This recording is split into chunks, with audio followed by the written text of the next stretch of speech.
O nosso trabalho árduo, que começou lá no começo de janeiro, era ir descobrir primeiro onde estavam os autos, onde era que os nossos clientes estavam respondendo.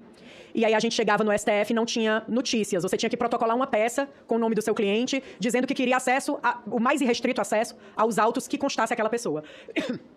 E aí eu passei uns 4 dias esperando para saber quando era que ia ser a audiência de custódia. Chegava na colmeia, não conseguia entrar. Quando a gente chegava na colmeia, era um cenário de guerra, digamos assim, porque tinha uma cabana para os advogados ficarem ali debaixo, tinha uma fila informal anotada num papel, não tinha um horário certo, como era que você ia atender, onde era que você ia atender.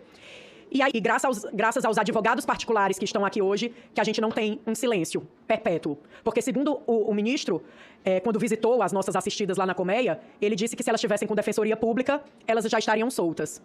E aí, naquele momento, ele feriu toda a advocacia, toda a classe, e a gente não viu a OAB falar nada.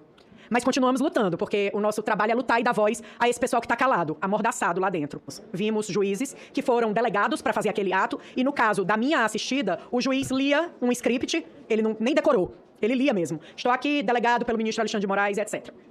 E aí, no final, a gente fazia os pedidos dos mais diversos, pessoas que tinham comorbidades pediram pela liberação por conta das comorbidades e etc. E o Ministério Público se manifestava também lendo um script.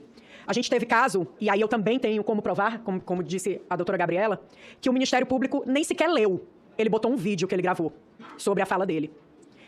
E aí a gente viu o maior absurdo e aberração jurídica. O juiz declinou a competência dele de julgar o caso, encaminhando para o STF, com base na conexão no inquérito 4781, que é o inquérito conhecido como inquérito do fim do mundo, o inquérito das fake news, que foi aberto em, salvo engano, 2019, pelo ministro, na época, presidente, ministro Dias Toffoli, e ele deu a relatoria lá na sessão para o ministro Alexandre de Moraes. Então a gente tem um inquérito de 2019, quando eu olhei aquele ali, eu achei uma coisa esdrúxula, porque a gente sabe que inquéritos, eles têm um prazo de 10 dias quando se tem aquela pessoa que está ali no inquérito solta.